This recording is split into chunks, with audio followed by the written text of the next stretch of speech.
couldn't defend Luke Campbell. And I'm saying, like, he couldn't drop Linares, a guy who came up from 122 pounds. Hold on, 126, no, 126. Oh, he Hey, fought at 122 also. Hold on, smoke. I don't, and the reason I don't want to do that, I don't want to do that, Smoke. do with Man, shut Linares the then? fuck up, bro. Shut the fuck up. I don't want to do that, Fuck Smoke. you. The reason I don't want to do that is because Hey, when we what look at did fucking Haney do in Lomachenko round came up 10? as well. What When did Haney do in round we 10? got a lot of fighters What that did came fucking up Haney do in from round your 10 weight. with Linares? Did he We got a dance? lot Did he of wiggle it? fighters that came up from Did he those. hold on for dear Bro, life? What did he stop, bro. fucking Stop. do in the Please next 2 stop. rounds? That's true what you're saying, bro. Eh? But the thing about Loma is Loma already had gold What medals at happened? 132 pounds. No, He but what went I'm saying down. is He Linares went couldn't down. stop him, He went down there. and Lomachenko couldn't No, stop him. I'm just saying it was good that Ryan Garcia knocked him out. He So proved he could we punch. He's a big like, puncher. like he, So I'm trying to tell you because I'm saying like Campbell. Jim, you got a point. Linares has weighed 120 pounds going into fights before. But we defended Luke Campbell, And bro. That's what we doing on the panel tonight. We But right side, defended you're not Luke Campbell. understanding though, bro. You're not listening, bro, to what I'm saying. No, I'm What I'm saying telling is you very that clear. Ryan is the best I'm saying 135 right Lomachenko side. was a That's what pound I'm for pound telling you. level fighter.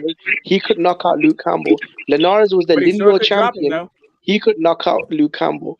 Ryan did. I'm not saying it's a magical, amazing, legendary win, but for a guy that's a prospect, But hold on. Hey, Jimmy, this the problem. I'm not disagreeing with what you're saying. The problem is we got people saying that Ryan Garcia is the best fighter at 135. That's what we got people on the panel saying. Yes, I'm saying it now. And Yes, if we're saying that Do you want to put your fucking money where your mouth is?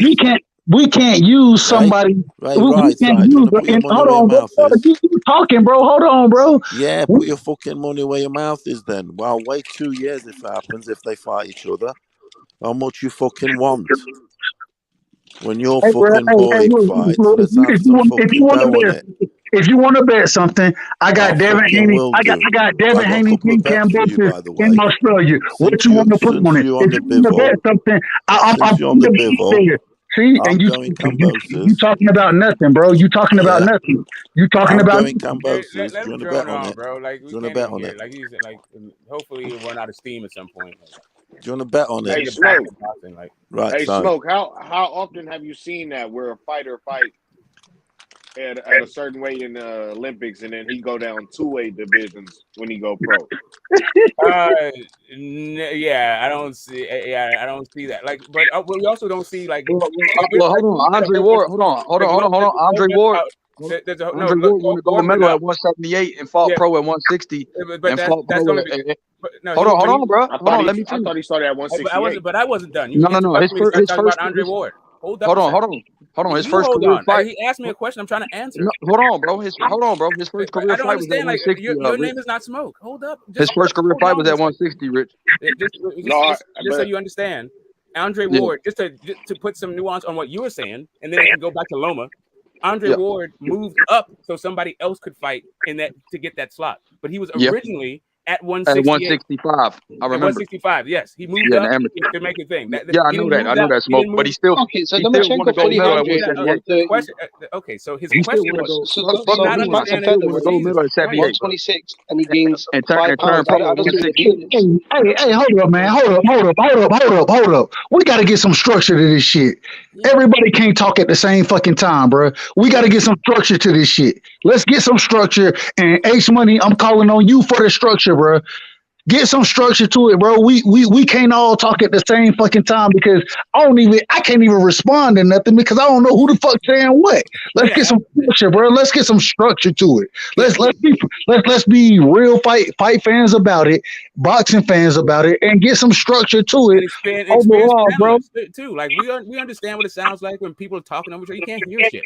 Right. Let's just, I'm just saying, and real quick, Smoke, not to cut you off, but I'm just trying to get some structure to it overall, bro. Like, I want to hear everybody's opinion.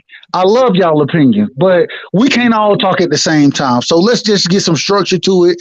If we got to do it within ourselves, let's do it within ourselves and be professional about it, bro. Like, we done all been on panels and we done all talked the boxing game. Let's get some structure and let's be or let everybody get their bars off because when everybody talking, I gotta be the one starting to yell, and that ain't me. But Okay, well, let me finish with and my boy David Morrell. He fought at 178 in the amateurs and he's fighting at 68 in the pros. Is that one weight division? Yeah, that's down, one or weight is that class. two? But that's still one. but it's 10 pounds. But hold on, it's still 10 pounds though, bro. It Hey, ain't two dude. weight classes though. Hey, YB, salute to you, bro. That was a great man. I'm so. Hey, YB, I'm gonna tell you, bro. Like, I'm rocking with you so hard, bro. Like, I'm so happy that you credentialed in this bitch, bro. Like, you credentialed in this. We about to start moving on up. I'm telling you, bro. Like the Jones. I swear to God. Hey, do that shit, bro. I'm rocking with you, bro. Do that shit. Appreciate it, man. Appreciate it, bro. I'm hungry out here, man. Hey, I love that. I love the hunger, bro. But all right. So question. I'm gonna throw a question out there, and then let's try to rock as a panel together, bro. Like we all love the sport. We all love the sport. So let's rock together. Thank you, Bryce, Just so you know, just a point of clarification. Like Loma didn't go down 2 weight classes. He got the gold at 132. Right. It's just it's just a bit more over 130 pounds. So he didn't go all the way up to 135. He just, it's only one weight class, one division really. But. Yeah, that's what I'm saying. Just like Andre Ward, just like Morrell, just like a lot of amateurs. Lomachenko was small at featherweight, bro. Most of the featherweights that he's fighting were way bigger than him. I mean, look at Devin Haney dehydrates 20 the pounds. thing is, Rich, they don't have 130. They don't have 130 in the amateurs. That's why. Bro, hold on. Let Jimmy rock, bro. Let Jimmy rock. Let Jimmy rock because we can't understand everybody. Let Jimmy rock. Go, Jimmy. No, I was just saying. Yeah, bro. I was just saying. If it's 132 in the amateurs, right, and Lomachenko turned pro at 126, right? That's what 7-8 pounds. I mean, most fights hydrate 20 odd pounds. So I don't get what the 6 pounds. It's 6 pounds. There you go. 126 to 132. That's what I'm saying. That's nothing. Man. Most of the guys at featherweight were way bigger than Lomachenko as well, man. So I don't get what. No, Lomachenko was a big featherweight. He's a small lightweight. He was he's a big huge featherweight. at featherweight, He was a great, like he made Gary Russell Jr. look like a little kid. Like he was hella bigger. Yeah, exactly. He was fucking huge compared to Gary. Not even Rigondeaux. Gary, bro. He was, of course, he was huge against I don't know. Rigondeaux. Gary was saying he can make lightweight though, so I don't know. It's just that the lightweights right now, it's just an era thing. Like the top lightweights, we expect to see these guys at welterweight. That's really what it is. Like, no, Kambosos at welterweight, fuck no. No, I'm saying Ryan Garcia. Devin at welterweight. We expect to see Haney at welterweight. We expect to see Tiafimo at welterweight. We've already seen Tank at 140. Like Loma can't make those weights. Loma is tapped out at lightweight. So this is the question now. This is the question. And I'm one of the individuals that I don't believe in weight bullies. I don't believe in that at all. I don't. If you make the weight, you make the weight, in my opinion. You know what I'm saying? But I can see Devin Haney, not necessarily Lomachenko. I think 35 is Lomachenko's.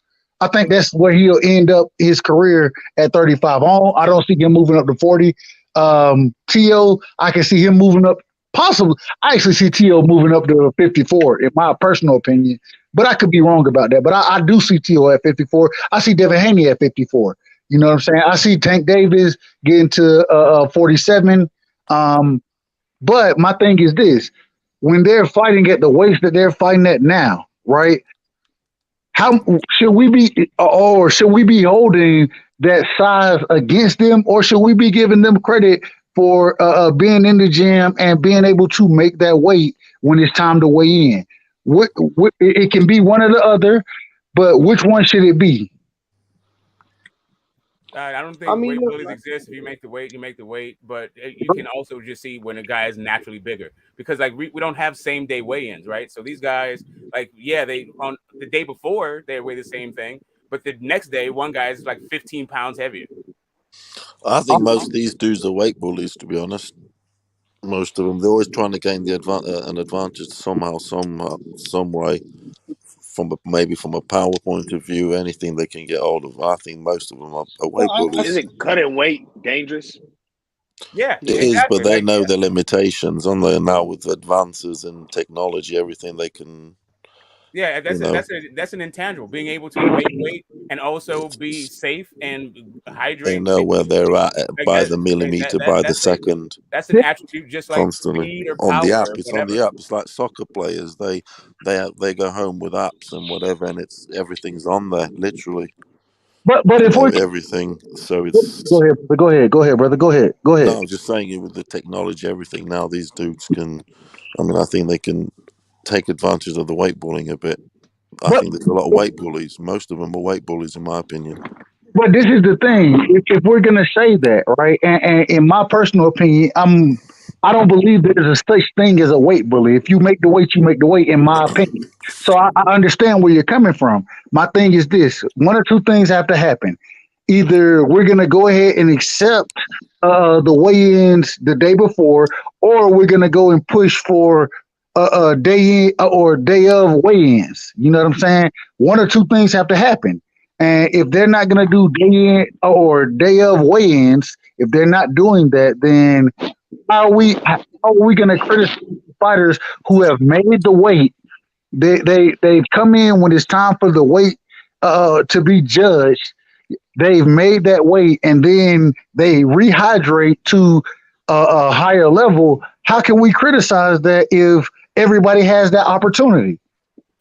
I don't know. I feel like I don't know. I don't problem think is this, people are yeah. criticizing, but if you're I comparing think it's a fighters, pound right? for Like pound this is argument, though. this is just about comparing one fighter to another, right? So like Loma is like he's a great fighter, but he is small for the division that he's in because of Agreed. the other guys, right? Not necessarily like small because of his dimensions or anything. It's just the other dudes in the division. We expect to see them at much higher weights. They're Mhm. young, right? That's why they're at 135 is because they're young and they're learning and all that stuff. But Facts. And at the end of the day, if you disagree with that, as far as the fighters go, then go to a lower weight division. Go make your weight at a lower weight division and fight there versus fighting those Yeah, but individuals. not everyone wants to be a weight bully, though. Nah, Loma Right got side. ass whoopings everywhere he Not, looks. Like Loma is not, in a not, like not, if not everyone wants Loma to drain is 20 not pounds out of the system, though. yeah, like Not only that, bro. Loma was fighting at 132 in the amateurs. He's getting older. He needs to be at 35, bro. It's just that simple. I think 30 is his perfect weight range, like 130. Because he I'm walks He'll not. around at probably make it, 138. but I don't think he wants to, bro. Do you think Tank will be comfortable at 147? Really? No, I don't. I don't. I don't. I don't. I don't. I'm not sure with his size, to be honest, with his height and what have I'm you. not sure if I want to see Tank at 147. I I think he'll think go there. I think he'll go there, but I don't. I'm not. I don't like to see Tank at 147. I don't. That's just it's me. it'll be the same way we saw like Floyd at 54. Like he's not he don't really look right. He'll have a couple of fights there for money, but he's not gonna like compete at 147. Like he's just gonna he's not gonna be in that division outside of big money fights. I think 140 is where Tank should be, and I think he can rock there pretty easily. But this is the thing: for when it comes down to big fights, like you just said, Smoke, I think in the coming years, a lot of his big fights are going to end up being at 47, and so I think he's going to have to go up there. Yep, that's exactly what I see. And and we're talking like 31, 32-year-old Tank. Yeah, agreed. Hey man, what real quick, bro? I'm in a tornado watch right now again.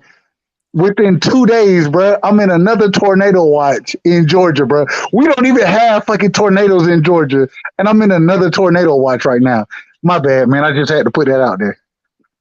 They playing with that weather machine. I hate that. What does that mean? You guys get hit by tornadoes?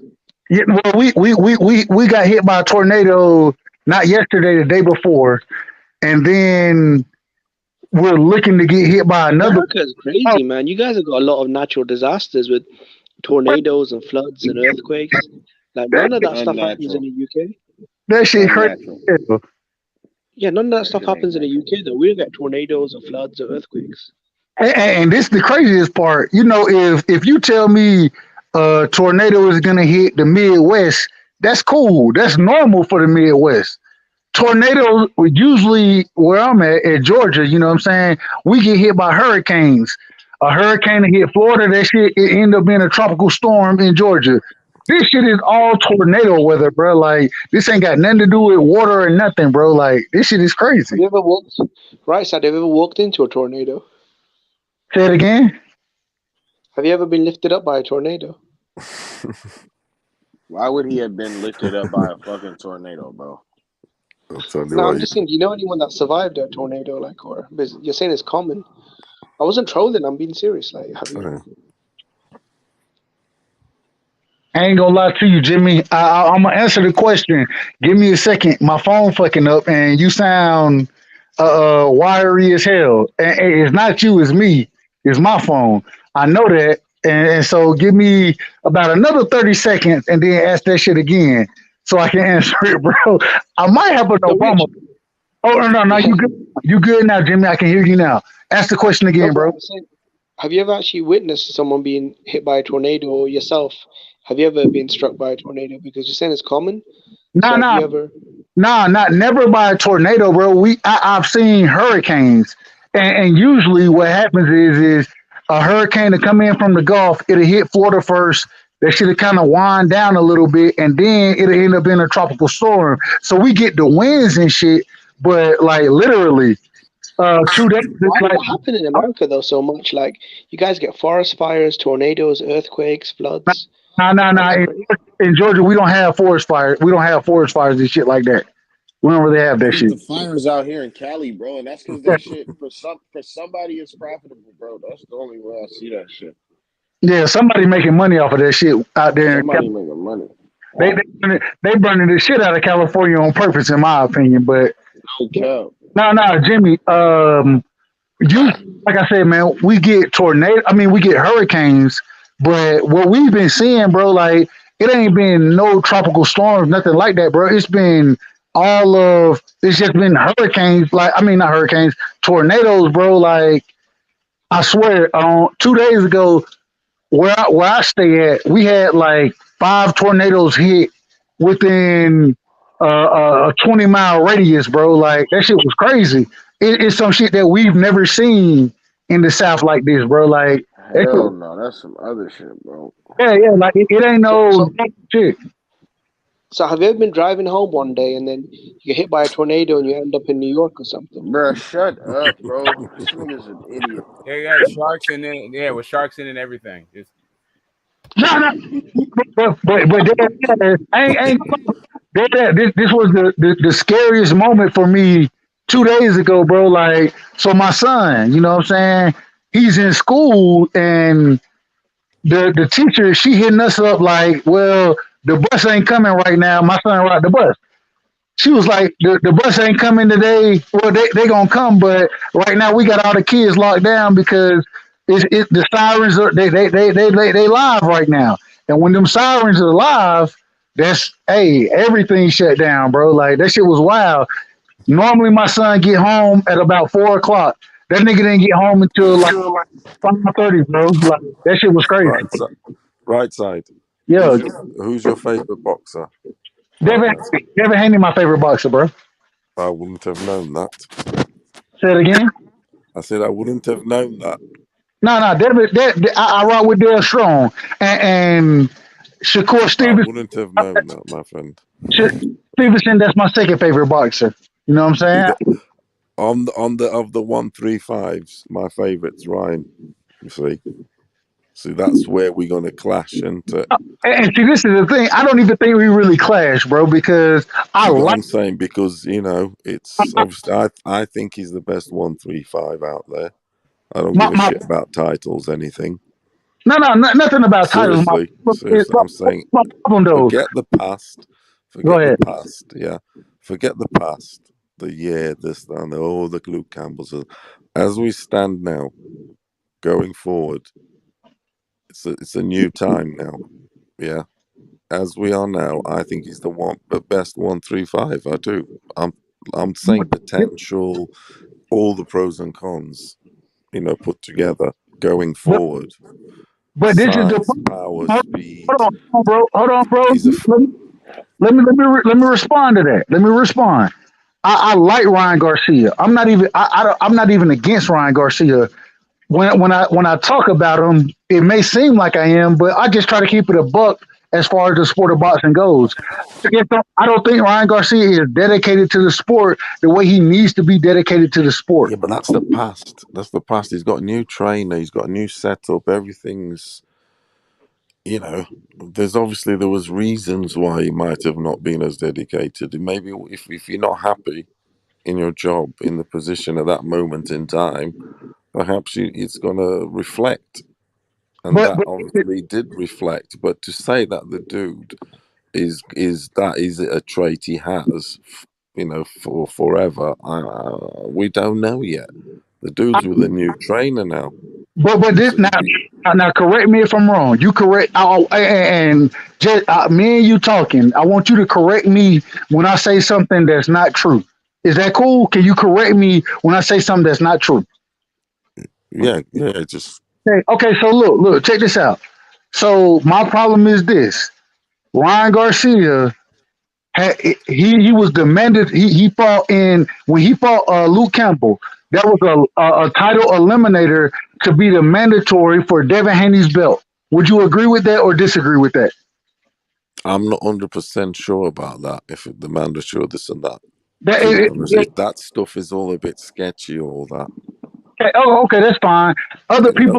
I'm just saying that sort of stuff is all sketchy because it's mandatory. These fights never kind of happen because it's not like saying he ducked, the fighter ducked. That's not true. That's not true, bro. We It's just got not. 3 great fights off of mandatories last year, bro. 3 great fights. Think about ducking though. I never said anything about ducking. All I And asked. it's not necessarily him, is it? And if that was true, is it his handlers? Hold on. You know. I'm not disagreeing with none of I that. agree that he can force the fight. He's the fighter. He can say, "Look, I want the fighter," but you know, it takes 2 to tango. Did the other side also want it? But I'm not disagreeing with anything you're saying. All I asked was when he fought Luke Campbell, was for the mandatory position to fight the WBC champion, which is Devin Haney at that time. That's all I'm asking. I'm not saying it. Go ahead. Right side. Go ahead, Mate, I was go saying ahead. this, yeah. Even if you don't want to believe it, right? Ryan's thing is this, though. He was trying to make a fight with Manny Pacquiao. That's what his situation was. And after the Luke Campbell fight, he never fought again. This is the This is his first fight. This is it. You wanted bigger fish. That was What bigger does that have to fish, do bigger with fish to anything? He fry could have at that time. still like he could have. I'm saying the Manny Pacquiao fight is bigger than the fight with Haney, bro. My question was. Manny Pacquiao was a 147-pound champion. In what world are they supposed to be fighting outside of Ryan Garcia just saying it?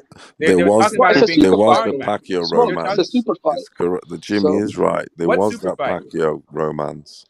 No, it was That's Ryan right. Garcia talking about it. When did Pacquiao ever talk about fighting No. Ryan Garcia? Pacquiao's own manager, Sean Gibbons, put up the poster on his Twitter. So they were talking. Ryan, When did You're Pacquiao not going to ever say he was no fighting to Ryan that. Your Garcia? head's going to get turned, isn't it? Listen, Pacquiao's own manager put up a poster on Twitter. They were talking. They couldn't come to a deal.